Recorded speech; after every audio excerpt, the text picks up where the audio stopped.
Yun mga par, isang mapagpalang araw po sa ating lahat. So nagbitin na project mga idol. Silipin natin mga par sapagkat nagsimula na yung kisame dito sa ating project po na ito So unahin na natin dito sa loob Yan. Dito po ay sa living area. So inuna namin yung frame para dito sa may cove niya So yung paikot niya po kasi ito ay cove ceiling, and then meron din po tayong box dito sa may sa may gitna niya. Lalayo lang kami ng 40 cm mula dun sa may cove, and then may box din po dyan paikot.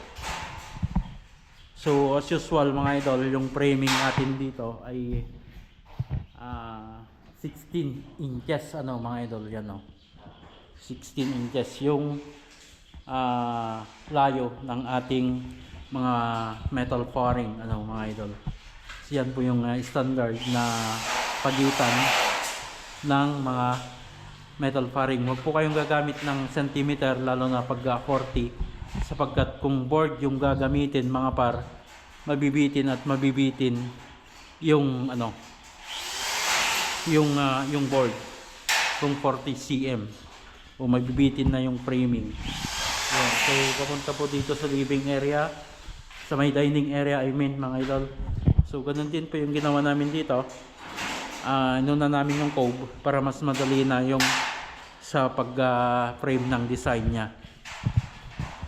Then dining area mga idol, ito mula sa ceiling namin mga idol, nag-drop po kami ng 15 cm dito pababa para may hiwalay yung design para dito sa may kitchen area. Iba po kasi yung design nito, halos nag-plane lang sa gitna, and then may cove dyan paikot. Then dito sa gilid mga par ay 60 na ito. So may adjust 60 yung cove namin dito. So may adjustment na ito mga par para dun sa may cabinet nya, kaya mas malapad po ito.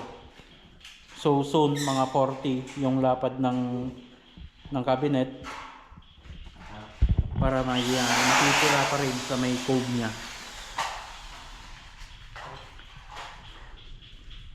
Sa mga master's bedroom, yan mga par, na-frame na ito. Maglalagay na lang po kami ng hanger, then pwede nang magtakip. Naantay lang natin yung budget para dito. Then yung common CR mga idol, yan na-installan na po ng PVC ito. Then room 2,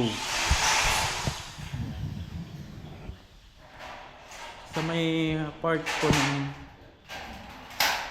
ng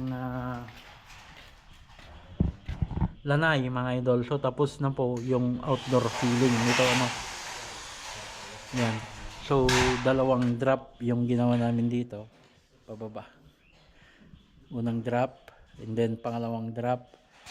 Papatungan pa namin ito ng gypsum board mga idol, itong nandito sa may pangalawang drop nya, dahil may neon lights o aluminum profile kaming ilalagay dyan.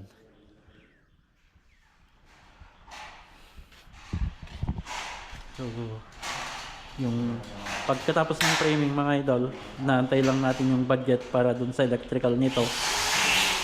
Dati na kasing nabili po itong metal paring mga idol, kaya yan yung na namin.